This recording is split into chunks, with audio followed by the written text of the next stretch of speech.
we've heard a lot of excuses from Capitol rioters for their behavior on January 6th. So one was famously defending the muffins, the muffin defender, Mr. Jacob Chansley, the Q shaman or QAnon shaman. Oh no, I was just defending the muffins. They were going to come after the muffins. And I stood stalwart and I sang my shaman songs in order to boost people's spirit and maybe alleviate their hunger because, you know, muffins. Another was an accidental tourist. Somehow he just got lost and ended up in this mob of, you know, other pro-Trumpers holding a Confederate flag. I don't know how it got here. I don't know. I'm so confused. Where am I? Why am I here? Another had no idea he was even in the Capitol building. He thought he was at the White House. Another believed that they just let him in, like that he was allowed to be there. Like, what are you talking about? I thought I was allowed to smash windows and smear feces all over the place in this building. What's going on? Another was like, oh, I just came in to see the historical art while holding a Confederate flag. Bad excuses all around. Terrible. Well, I have another one. And this one is actually part of a guilty plea. Apparently, the former tech company CEO, Bradley Rukstales, pleaded guilty for being at the Capitol and throwing a chair.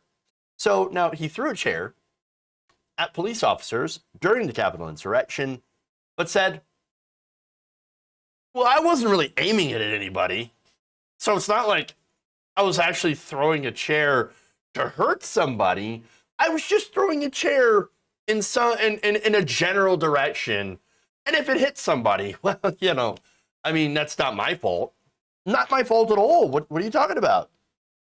Now, Rukstales, who was fired as CEO of the Congencia in the wake of the insurrection, faces about 6 months in prison after pleading guilty to a misdemeanor charge of parading, demonstrating, or picketing inside a Capitol building. So now, 6 months, they dropped the rest of the charges because of this guilty plea. Here's what he said to District Judge Carl J. Nichols during his plea hearing.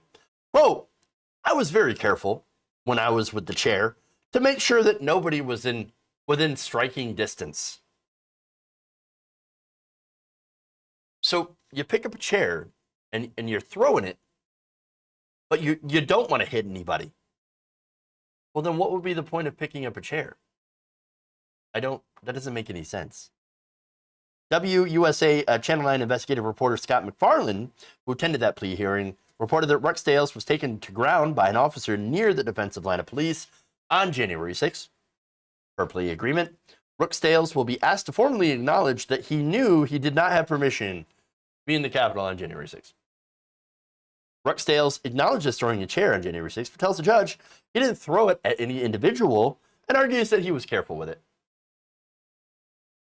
Judge instructs him that such an argument is more relevant at sentencing than not a plea hearing. So, yeah, not only is it a bad excuse, but he's like, why are you saying that now? This is just a plea hearing. Why don't you tell me that at sentencing? But yes, I did throw a chair, you know, but I didn't aim it at anybody, but, you know, so it's okay. No, you don't get any credit for that. No cookies for you, sir. You weren't there and you weren't supposed to be. I'm sorry, you were there and you weren't supposed to be. And of course, he realized that back on earlier in January, actually, he had said, quote, in a moment of extremely poor judgment following the January 6th rally in Washington, I followed hundreds of others through an open set of doors, Capitol building, to see what was taking place inside. Ah, yes. I was just checking things out.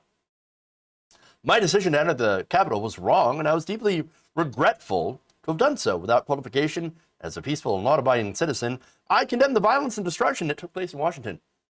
I offer my sincere apologies for my indiscretion and deeply regret that my actions have brought embarrassment to my family, colleagues, friends, and fellow countrymen. It was the single worst personal decision of my life. I have no excuse for my actions, and I wish that I could take them back. Yes, because, you know, you got caught. The whole point of you being arrested was the fact that you were not a peaceful and law-abiding citizen. You were actively breaking the law in a violent way. I mean, you were throwing a chair at police. Just saying, kind of a laughable excuse, not really buying it. But he and others, and this is what's frustrating about this, he and others have actually gotten some super light sentences.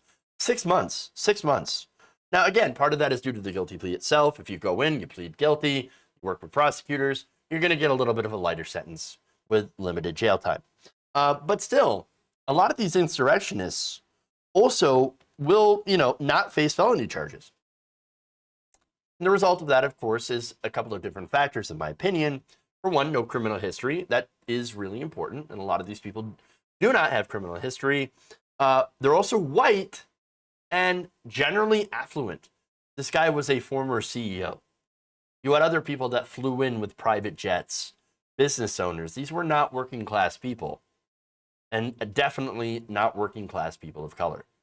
Majority white. So a lot of that has to do with, of course, why they're getting such light sentences. I have no doubt that if it were a bunch of Black Lives Matter, protesters, well, they'd be dead or sentenced to prison for years. We know that.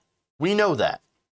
So I don't think this is a good thing, honestly, because here you've had more people on the far right that have promised more violence over this and other things. In fact, we're already seeing violence play out in other areas.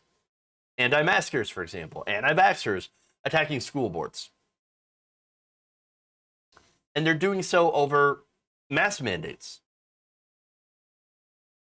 The government, unfortunately, is still not taking the right-wing, far-right terrorism as seriously as it should. Because that's what this is. And unfortunately, I feel like that's going to have a negative impact in the future. We really should be taking this more seriously and actually handing out serious sentences. And look, maybe there's one thing that I might be missing here.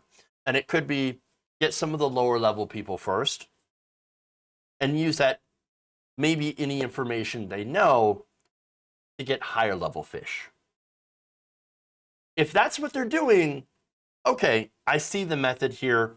Otherwise, you're just letting people go with very light sentences and basically not allowing that to serve as a deterrent for more right-wing violence.